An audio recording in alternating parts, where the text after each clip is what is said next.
అందరికీ నమస్కారం అండి. ఈరోజు current affair 11/4/2026 energy statistics India 2026 నివేదిక ప్రకారం 2024-25 సంవత్సరంలో పునరుత్పాదక ఇంధన సామర్థ్యంలో సౌరశక్తి దాదాపు ఎంత శాతం వాటాలో నిలిచింది? 71%. రాజస్థాన్, మహారాష్ట్ర, గుజరాత్, ఆంధ్రప్రదేశ్, కర్ణాటక, మధ్యప్రదేశ్ రాష్ట్రాల్లో 70% కేంద్రీకృతమై ఉంది.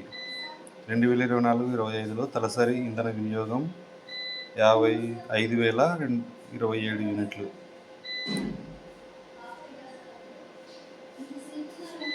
2024-25లో తలసరి ఇంధన వినియోగం 5,027 యూనిట్లు.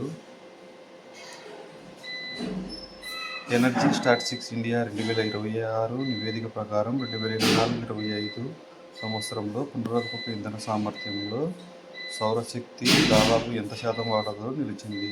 77%. రాజస్థాన్, మహారాష్ట్ర, గుజరాత్, ఆంధ్రప్రదేశ్, కర్ణాటక, మధ్యప్రదేశ్ రాజస్థాన్లో 70% కేంద్రీకృతమైంది. 2024-25లో తలసరి ఇంధన వినియోగం 5,027 యూనిట్లు.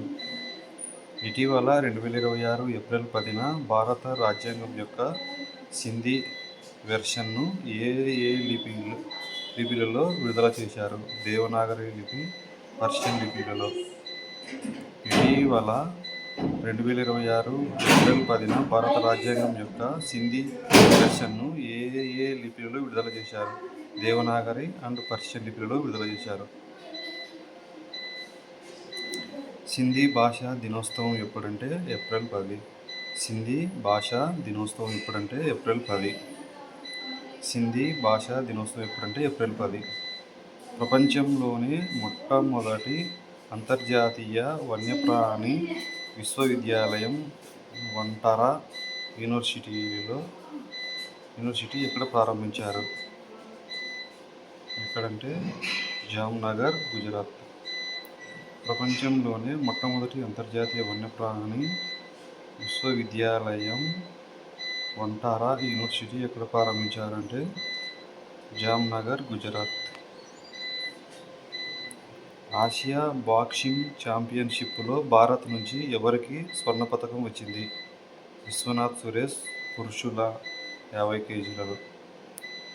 ఆసియా బాక్సింగ్ ఛాంపియన్షిప్లో భారత్ నుంచి ఎవరికి స్వర్ణ పతకం వచ్చింది? విశ్వనాథ్ సురేష్ 50 కేజీల బంగారంలో 50 కేజీలలో. ఆసియా బాక్సింగ్ ఛాంపియన్షిప్లో భారత్ నుంచి ఎవరికి స్వర్ణ పతకం వచ్చిందంటే విశ్వనాథ్ సురేష్ పురుషులలో 50 కేజీల వెయిట్ లిఫ్టింగ్లో. అందరికీ వీడియో నచ్చితే లైక్ చేయండి, సబ్స్క్రైబ్ చేయండి, అందరికి షేర్ చేయండి. Thank you friend, thank you ఉండాలి. ఓకే.